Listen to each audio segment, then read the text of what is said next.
Philharmonic Society is honored today to share Violins of Hope. It's a powerful tribute to the victims and survivors of the Holocaust, told through the stories of restored violins, once played by Jewish musicians before and during that time. These instruments, silent witnesses to both suffering and strength, now speak again through music. Since last week and continuing through June 10th this upcoming week, the Philharmonic Society has been presenting the Violins of Hope throughout Orange County through concerts and community engagements around the community. And today we have a performance here as well as kind of a little discussion about the instruments that you'll be hearing today as well. And featuring our Arctic Ensemble members here. Many of these musicians are part of our Orange County Youth Symphony, and they've been performing throughout this week on many of these instruments and giving them a voice through their music. We also today have the incredible privilege of having Avshi Weinstein here, the co-founder of the Violins of Hope, who's been touring these instruments around the world for many, many, many years. So thank you so much today for being here to remember, reflect, and carry these voices forward. So I'd now like to introduce Avshi just to talk a little bit more about the collection here. Thank you, Jennifer. Thank you everyone for coming. I really hope the little one is going to enjoy the music at least. Probably less than talking, but we'll try to make it short. So I'm going to tell you a little bit about the first two violins that you will hear. This violin was bought by my grandfather in around 1945, 1946 in Israel. This is a German-made instrument, and in Israel, after the war, there was a very, very strong ban on everything German. Nobody wanted to buy anything German. Cars, arts, musical instruments, whatever was made in Germany was completely banned. Many musicians came to my grandfather, who had a violin making workshop in Tel Aviv, and sold him their instruments. This is one of them. Now, my grandfather immigrated in 1938 from Lithuania. He was coming from a small Jewish family of 11 brothers and sisters, but only one of his brothers survived. My grandmother had 7 or 8 brothers and sisters. Unfortunately, none of her family survived. So my grandfather bought the German-made instruments he could, knowing he can never sell them. And we ended up having a beautiful collection of very good German-made instruments, which was basically worthless in Israel. Many years later, in 1991, my father had an apprentice coming from Dresden. When he saw those instruments and heard their stories, he asked my father to give a lecture in Dresden, in Germany, to the German Violin and Bow Making Association about those instruments and how they came to Israel. After that, my father spoke on a radio show, and this was a radio show that started not long after the war. In the 40s, Facebook and Instagram were still being written. The code was not yet finished. It was a bit difficult to find relatives, and the radio show was very simple. You would go on air, you would say your name, where you're coming from, who you're looking for, your mother, your father, your sister. If you're really, really lucky, someone will tell you, listen, I was there, I heard that, I know this, I know that.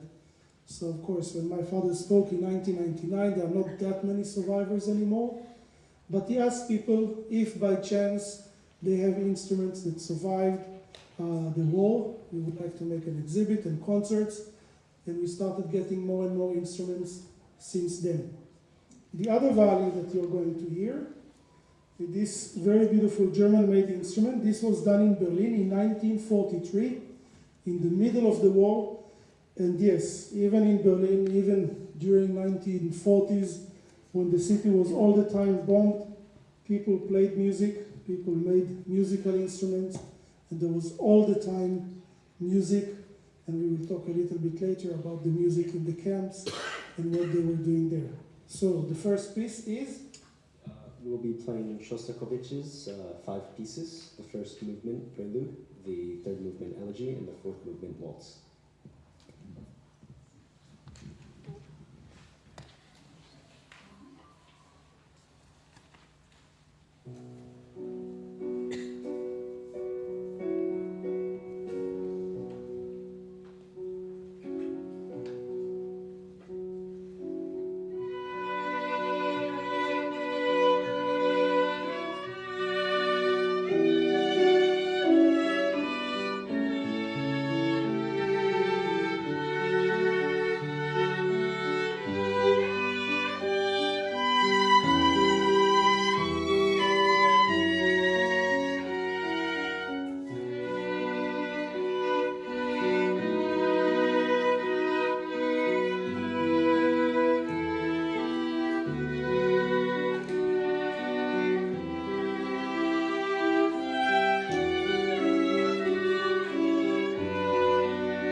to the next set of instruments. Let's see. Which one do you want to play in this time?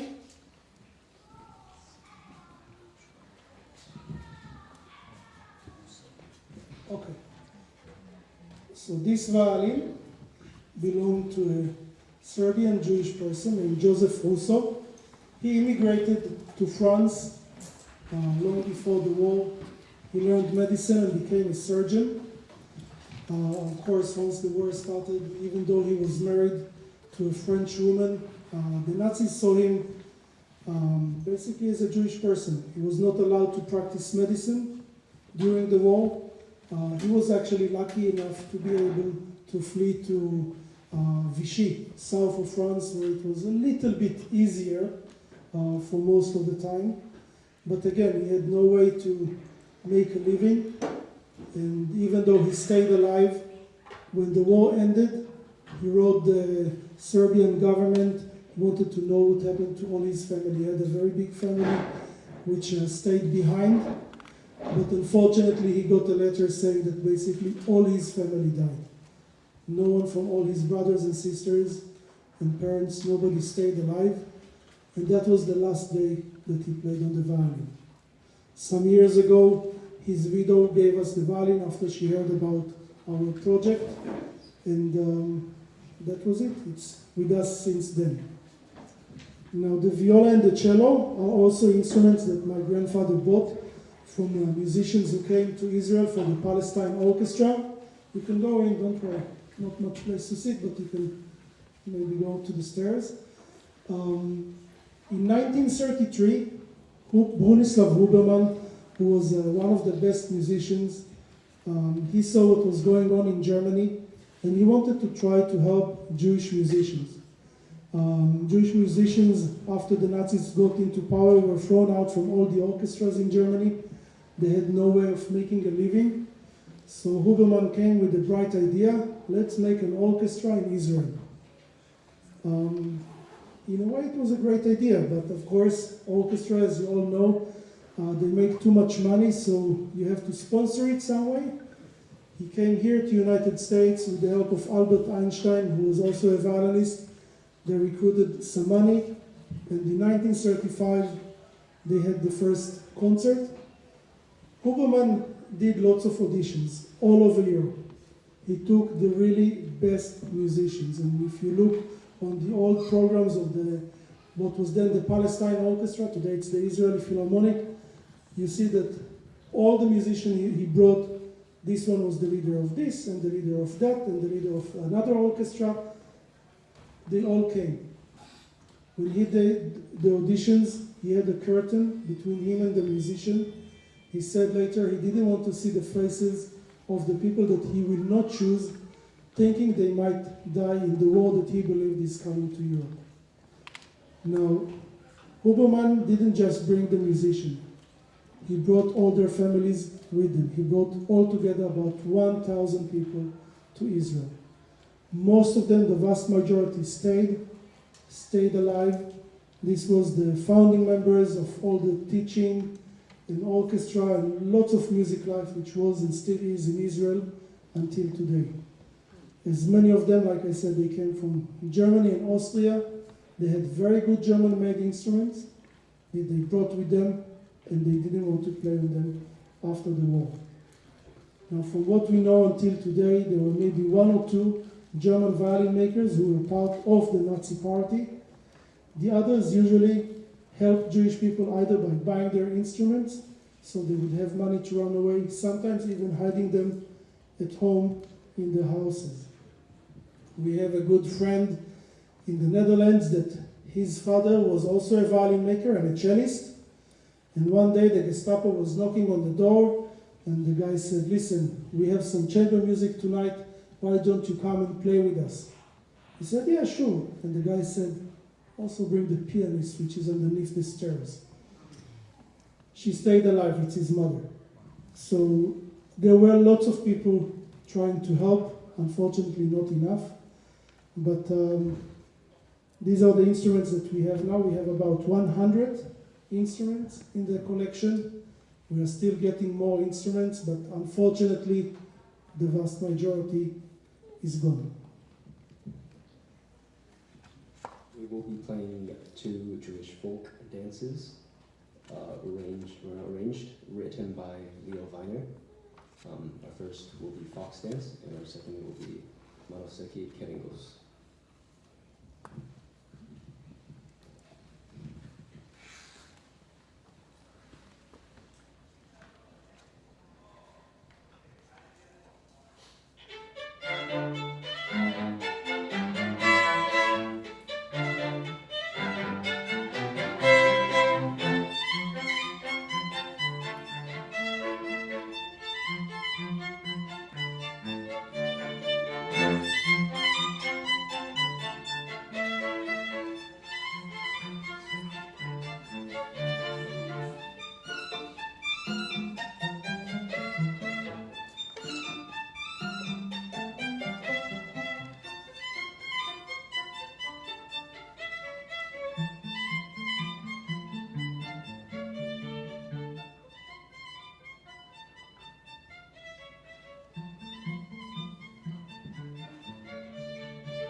Now, the Nazis used music in many, many different ways.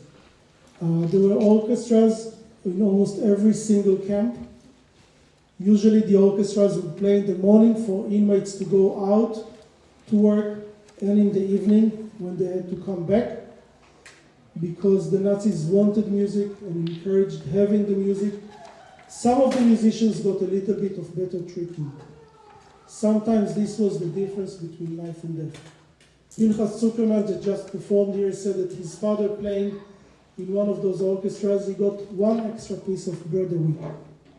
That could have been the difference between life and death in the camps.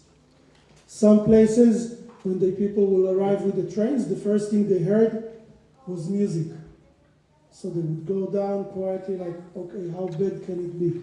Of course, few minutes later, they realized how bad it could be. There were people playing on the way to the gas chambers. My father in 1979, he got a violin that someone brought to him, and when he opened up the violin, it was full of ashes. The guy who played it played very close to the gas chambers where the crematorium was, and all the ashes fell down into the violin. There were people playing almost everywhere. There were some very good musicians, which the Nazis caught and played in the orchestras. One of the best of them was Alma Rose. She was a young girl. She had a women orchestra touring all Europe before the war. In those times, women were not allowed to play in the orchestras in Europe, so that was the only way to perform. Even though she converted to be Christian many years before the war, when she was caught in the 1940s, the Nazis sent her to Birkenau. Birkenau was Auschwitz too. Now they knew who she was, they knew who was her father. Her father was the leader of the Vienna Philharmonic for many years until he was thrown away in 1938. Her uncle was one of the best composers, Gustav Mahler, and still she was sent to a concentration camp. Now, because the Nazis knew who she was, they kind of treated her a little bit better. The only barracks which had its own latrine all over Europe was the women orchestra barrack in Birkenau. Now, Alma believed that if the women will work hard and play well, the Nazis will keep them alive. And even though that this is what she believed, she did take some women who didn't, let's say, really know how to play. One of them I met, she was a mandolin player. She passed away about a year ago. And Alma told her, she said, listen, you're not a very good musician, but sit next to that girl, try to do approximately what she does, you'll be fine. And this is how she survived for a while. Unfortunately, after a while, she couldn't even play anymore, so Alma made her just copy notes again and again and again and again, just so she stays with the orchestra. One of the violins that we have in the collection belonged to Yvette Silverstein, who was born and raised in France. This is the violin that she learned how to play. And when she did the audition to the orchestra the first time, she was not accepted by the Russian conductor. Later on, there was Alma came and she became the conductor, and Alma told her, she said, listen, I'm going to take you for a trial. We'll see what's going to happen.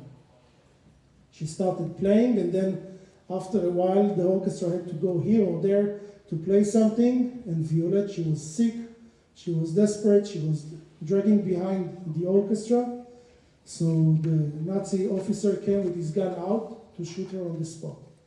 And Alma came back running. She said, no, you can't kill her. She is my best violinist. A lie that saved her life. She survived. 22 out of the 24 women in the orchestra survived. Alma herself, unfortunately, did not survive. She died 2 or 3 months before the liberation from poisoning. We don't know which type of poisoning, but most of the women survived. Now, the other violin that we have here, now let's see who has a good memory. This violin belonged to Leon Schatzberg. He was a Polish Jewish guy. He learned biology and medicine before the war. And when the war started, he managed to get fake papers saying that his name is Leon Sawicki, a Polish Christian person. And the way he made living during the war was playing in cafes and street corners. And this is how he survived. When the war ended, he came here to the United States by the personal invitation of Dr. Salk. Who remembers who was Dr. Salk? Dr. Salk was the first one to make the polio vaccine. They worked together for a while, and then he continued working, and this is how he survived. So, we're going to have another music. The next piece we'll be playing is Forgotten Dreams by Leroy Anderson.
If anyone has any questions, you can simply raise your hand.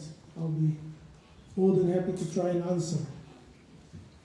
One of the other very good musicians he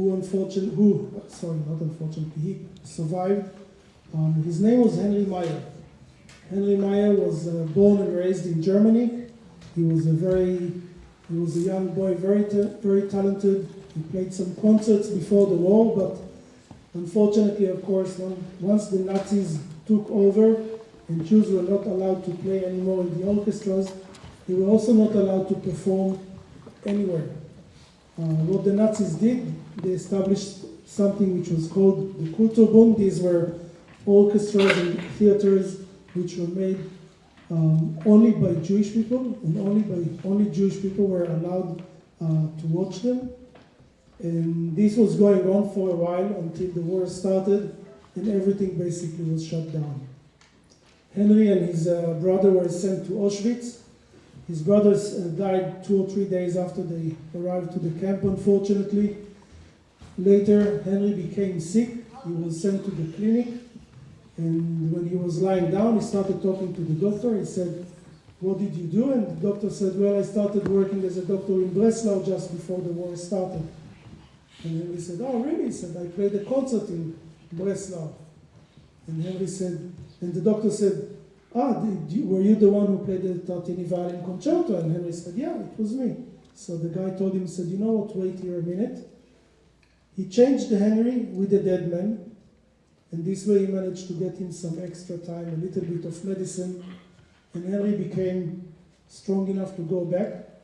He was sent to the marching band, but because there were no violins in the marching band, and the cymbal player became sick, so Henry went to the conductor, told him, listen, I'm the best cymbal player you ever heard in your life. Of course, having no idea how to even play them. But he learned very fast. Then they realized that he's a very good violinist. He became one of the violinists in the orchestras. And in his testimony, he says that one day the head of the crematorium asked them to play a concert, the whole orchestra. And he chose the best acoustic room in the camp, which was the gas chambers. Now they knew what was that place. And Henry said that the commander asked him, aren't you afraid to play a concert here? And Henry says to the camera, I didn't say to the guy, said, you know, there are so many SS soldiers around us, we kind of felt safe. But if there wouldn't be there any soldiers, probably we would not feel that safe.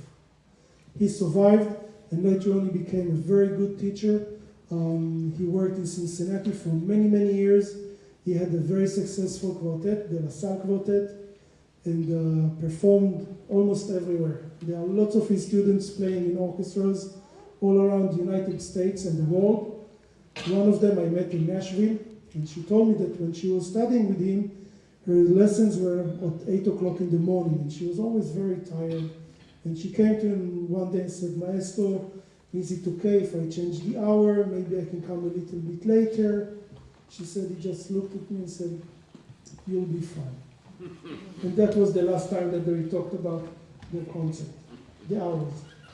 Now, this violin, you can see here this very beautiful inlay. These instruments were done in an area called Schweinbach. This is the border between Germany and the Czech Republic. It was all the time changing which country it was. These are very, very simple instruments. They made them by the thousands. Some of them were sold here by Sears in the early 1900s for $3 to $5. So you can imagine what was the actual cost. Because of most of them, we don't really know their history. We dedicate them to different things. And this violin is actually dedicated to D-Day, which was 2 days ago, 81 years ago. So, more music. Next we'll be playing Tu Zanakan by Nobio Uenos.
we have here 4 violins on display.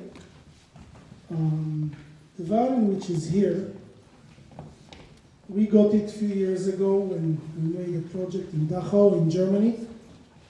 The daughter of Max Becker came and gave us the violin, and Max's story is quite interesting, and it also has some connection to my family in a way. Max was a very good violinist. He was coming from a family of musicians, and he was a Polish soldier, which meant that a few weeks into the war he was already a POW. In those times, the Nazis didn't separate Jewish people from other POWs like they did later. So he stayed with his own unit for all the years of the war, going from different working camp to a different one.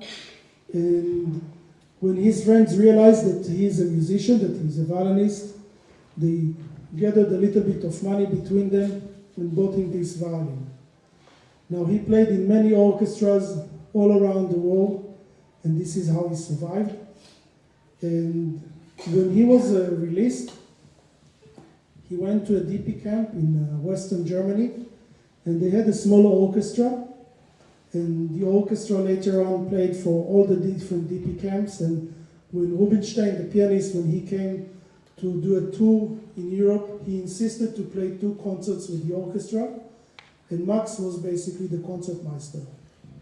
Now, later on, Max married his wife. His wife's brother was, I forgot, Domarshkin, Wolf Domarshkin. He was a very known conductor before the war in Vilna. And my father found a concert program that they did some music, Jewish composers' music before the war in 1935 or 36. Domarshkin was conducting, and my grandfather played viola. Unfortunately, Domarshkin died almost 2 or 2.5 weeks before the end of the war. He did not survive. He was conducting different orchestras all over the camps, but unfortunately he did not survive. His sister did. They came here to United States. They lived in New York for many, many years.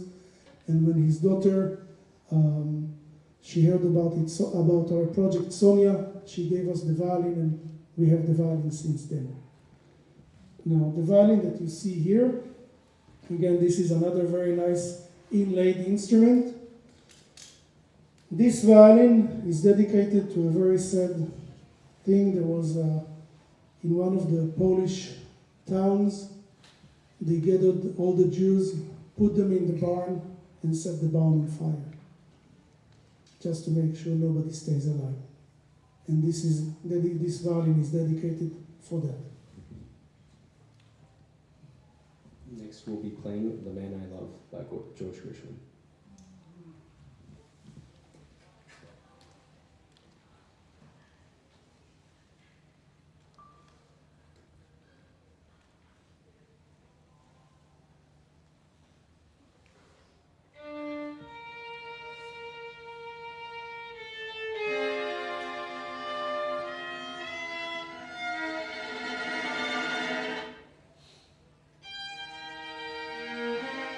Thank you.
tell you a little bit about the first violin which we have here. You can see a very nice engraving on the back. Trust me, for sound it's really bad. And this violin was made probably by a prisoner of war. It says Souvenir de Captive from June 1940 until May 1945. Probably a French soldier who fell into the Nazis' hand during the war. We don't know because there are no other identifications. But we do know that there were many POWs who did lots of different things. We have a small violin which is made from a used cannon shell, which was made in one of the camps, and other things. They did lots of things in those workshops just to keep themselves busy. The violin that you see here belonged to Henry Brendel. He was born in Budapest. He was a very young, talented boy. He played all the time in different places. Unfortunately, when the war started, he was still there. He ran between few places. He joined the partisans for a while, and this is how he survived. Some years later, I think in the 1950s, he managed to get a visa to come to Israel and became part of the Israeli Philharmonic. He was a client of my father for many, many years, until unfortunately he passed away. And his daughter brought us the violin for the collection. Now the instruments that we have, these are very simple instruments. The Nazis knew what was good art. Like they confiscated all the great paintings, they confiscated all the great musical instruments. Unfortunately, I personally don't know about any important instrument which was given back, because the way they wrote it was violin made of wood, color, whatever. If there was a label, there was, and if not, not. But trust me, the amount of violins that I have labeled Guarneri or Stradivari, if one of them was authentic, I'd be really, really happy. So we have no idea what belonged to who. All those things are gone, and I don't think we will ever be able to find the true owners. In Prague, there was a very big storage of lots of musical instruments. We all know who took Prague. All those things are now the Russian collection. Some was liberated in the 90s when people ran away from Russia, and some of them until today cannot go back with their instruments because they not so sure what belongs to whom. So one more violin. This is a violin which was made by a Jewish violin maker named Yaakov Zimmerman. This was done in 1929, yes, in Warsaw. Zimmerman was actually one of my grandfather's teachers. Before my grandfather immigrated to Palestine, to Israel, he realized that they are really very good musicians, and he might not be able to find work as a violinist. So he learned a little bit of violin maintenance and repair, and opened our first workshop in 1939. One of his teachers was Yaakov Zimmerman. From what we know, he was probably in his 70s. He had long white hair, according to Ida Handel that we've met in Israel a few times. And she thinks he was about 70 years old. This is what she said. This is what she felt when she met him. But when I met her in the 90s, she said she's 70, and during 2000 she was still about 70 years old. So either her mathematics was a bit wrong, or I'm not so sure, but she said that when she met him, he had very long white hair, and people in this age did not survive. My father was born in Tel Aviv in 1939, and when he was in first grade, the first day the teacher asked, "How many of you kids have grandparents?" There were 36 kids in the class. Do you know how many kids had grandparents? How many? One. He was coming from Yemen. Grandparents, unfortunately, did not survive the war. Next piece will be Por una Cabeza by Carlos Gardel.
I'll tell you a little bit about my mother's side of the family, which is a maybe even more interesting story. Any of you seen a movie called Defiance with Daniel Craig, Liv Schreiber, and Jamie Bell? No? One? Okay. Two? Defiance. Defiance. Oh, Defiance. Have you seen it? Yes. Okay. You remember the movie? Don't quiz me about it. So the movie is talking about four brothers who lived in what today is Belarus, and then it was Eastern Poland. And when the Nazis invaded Russia in June 1941, rather to go to the ghettos, they lived in the forest, becoming partisans. This was my grandfather and his brothers.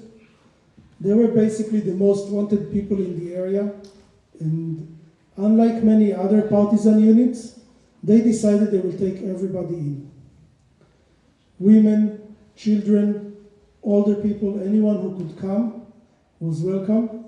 I did a project in Chicago, I think it was about 2 years ago, and I met a woman who survived with her mother and sister. There was a tunnel built from one of the ghettos out, and 250 Jewish people ran away and joined the partisans. Now, they lived in an area which was quite anti-Semitic before the war, and of course, during the war, it was very anti-Semitic. The Nazis paid very well for anyone who would bring them Jewish people. And like I said, my grandfather and his brothers, they were on the top of the most wanted people list over there. And still, they did what they could. They fought as much as they could. They were part of the Russian partisan group because there was not any other option. And in July 1944, after 3 years in the woods, they were released by the Russians. 1,232 Jewish people walked out from the woods. And this was the biggest saving Jewish people operation during the war. Unfortunately, my grandfather was drafted into the Russian army. My grandmother was pregnant when she heard that he basically died. We don't know when and where. And when the war ended, she took my mother and her parents and ended up in a DP camp in Western Germany. And after 2 years almost in the DP camp, she immigrated to Israel. Now, I managed to talk to someone who served with my grandfather, but he didn't want to tell me what happened. So unfortunately, I don't think we will ever know what happened to him, where and when he died. So that was a little bit pity. Oh, we know this one. This is the German violin. So, more music. Next we'll be playing Dusk by Cecil Armstrong Gibbs. Sure.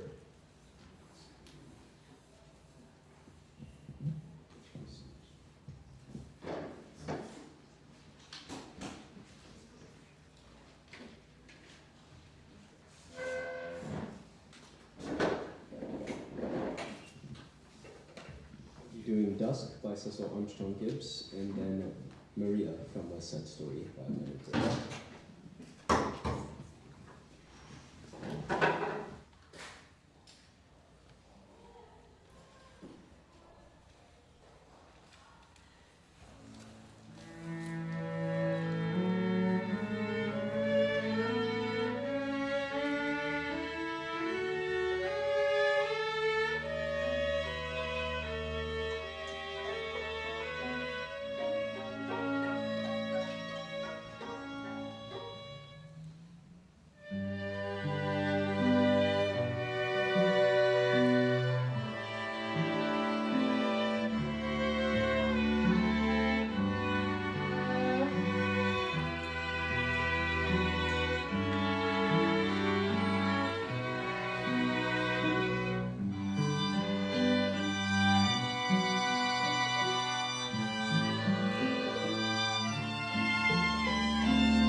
2018, we were doing a project in Nashville with the Nashville Symphony, and I think it was about 2 months before the project, the orchestra got an email from a guy who had a double bass. That's not the double bass. And he said that it's a very unique instrument with a very beautiful story. This double bass belonged to a person named Leo Rosner, that together with his other two brothers, they were part of the Schindler working force. His brothers also were musicians, one played piano, the other played violin. And not only that they worked for Schindler during the day, they also had to work as musicians for the Nazis almost every night in their parties. Playing, of course, jazz music, because this was the most favorite music for the Nazis officers. So they had to play in the evenings, work in the mornings, but they survived.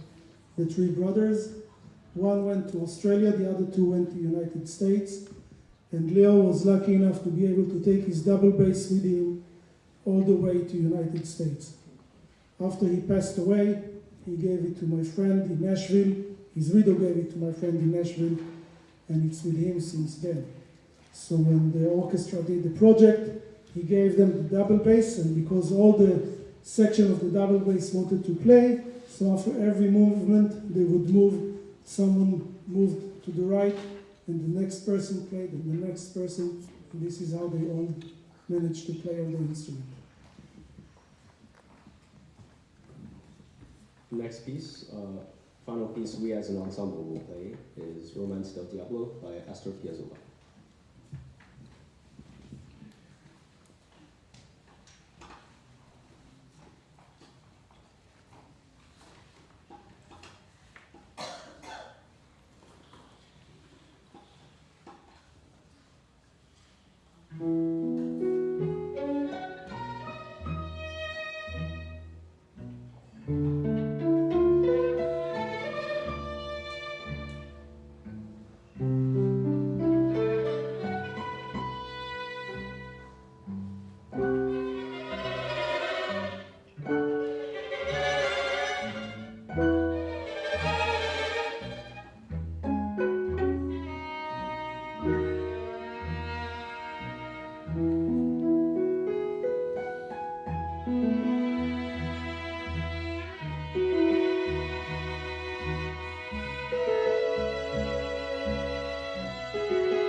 Hi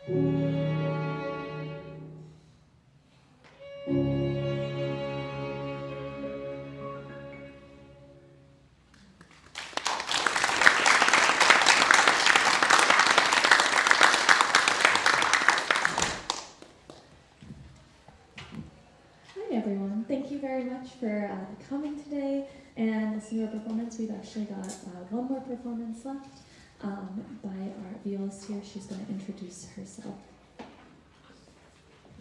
Hi guys, my name is Leona Lee. I've been playing viola since 4th grade, and today I'll be playing Romance in F major by Max Bruch.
Up front, if you have any questions or you'd like to talk, we'll also have the instruments here for a little bit if you'd like to take a look at some of them here. But thank you very much for joining us.